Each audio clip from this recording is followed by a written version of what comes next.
As Walt Disney famously said about his company, it all started with a mouse. Similarly, you could say the Country Gentlemen and Seldom Scene all started with a car wreck. Granted, the more immediate result was the Country Gentlemen, but without the Gentlemen, there probably never would have been a Seldom Scene. The Country Gentlemen originated on the 4th of July 1957 after an auto accident injured Buzz Busby and Eddie Adcock of the Bayou Boys before their scheduled appearance at the Admiral Grill in Bailey's Crossroads, Virginia.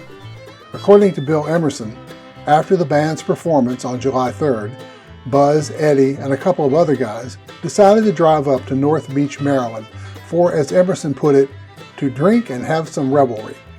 Emerson luckily declined to join them because on the way back, the driver of the vehicle fell asleep and crashed into a utility pole, seriously injuring all the occupants.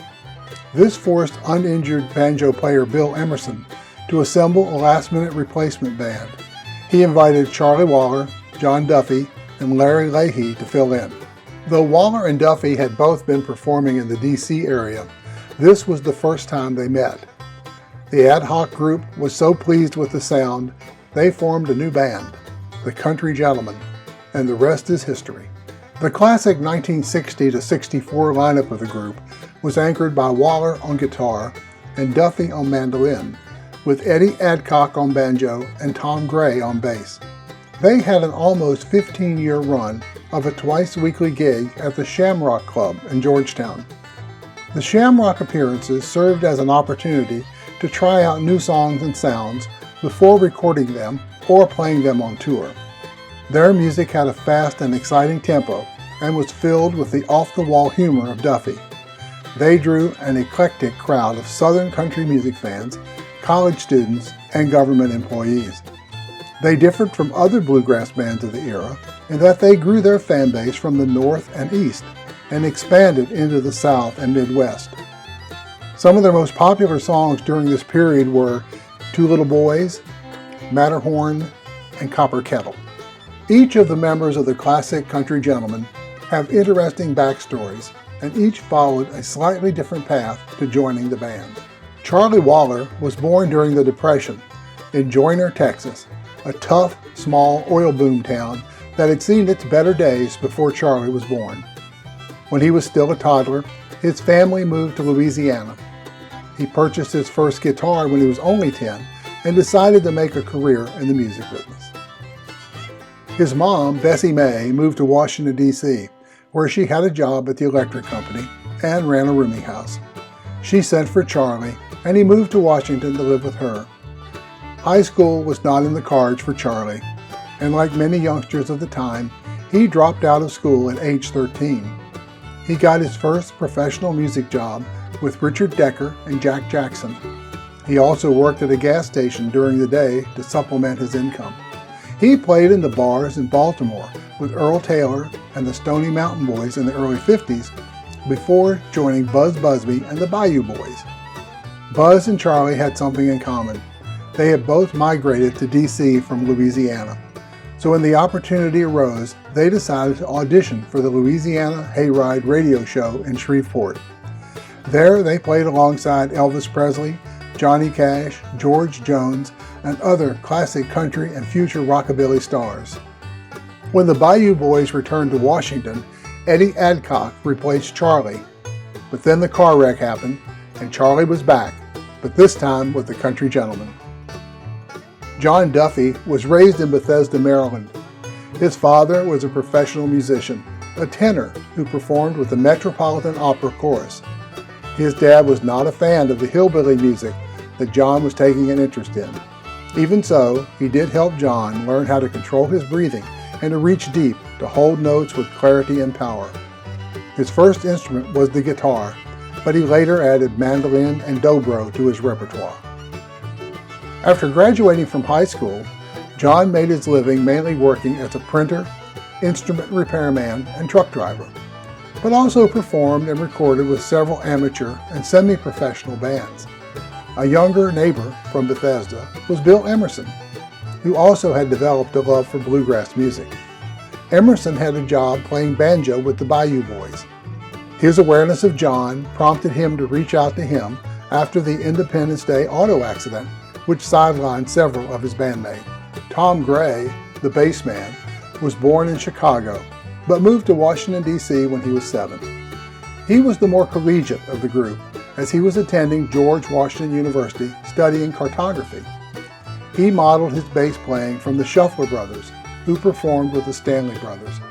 He carefully collected all the recordings.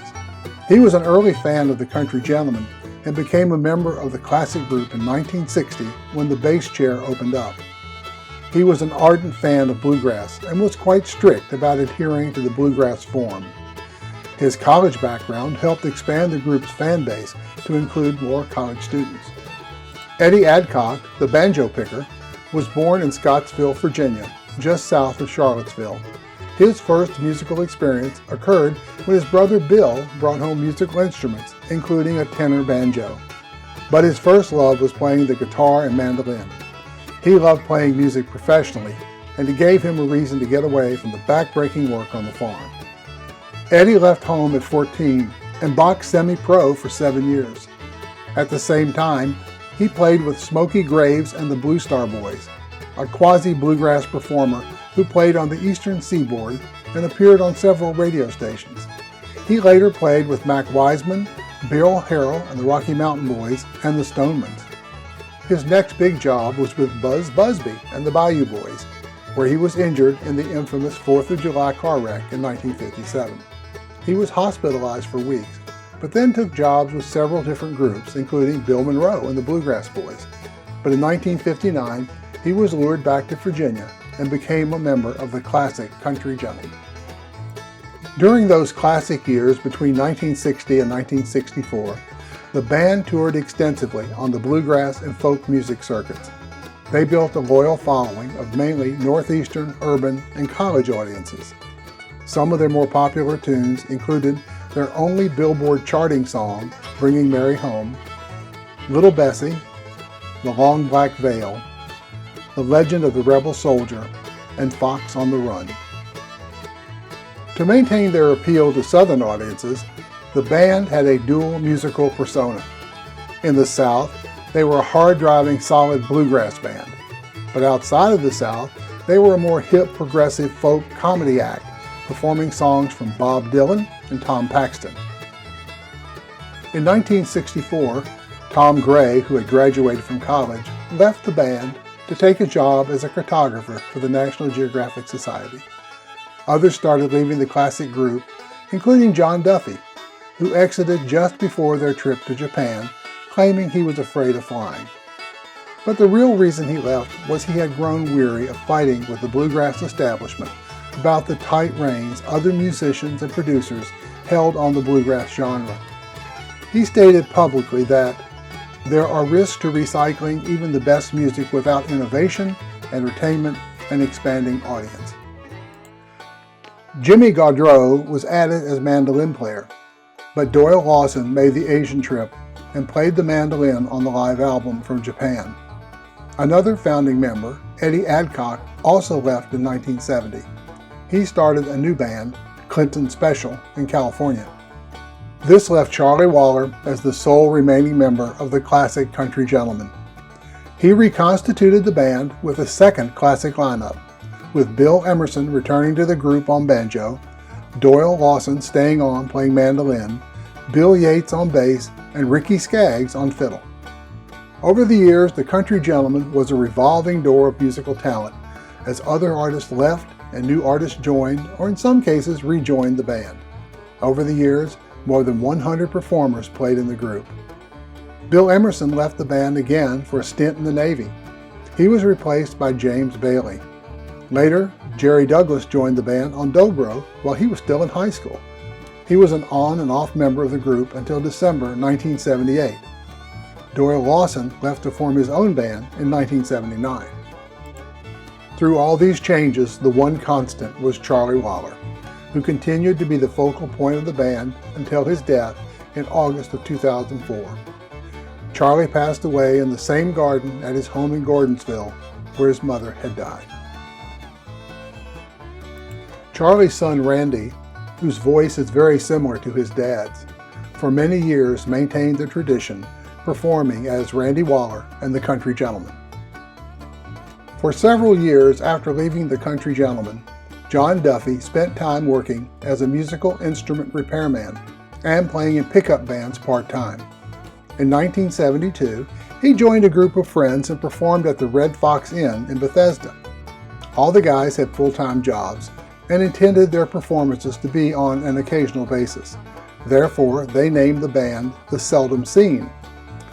The story goes that the name of the band was actually suggested by Charlie Waller, who asked Duffy, "What are you guys going to call yourselves, the Seldom Scene?"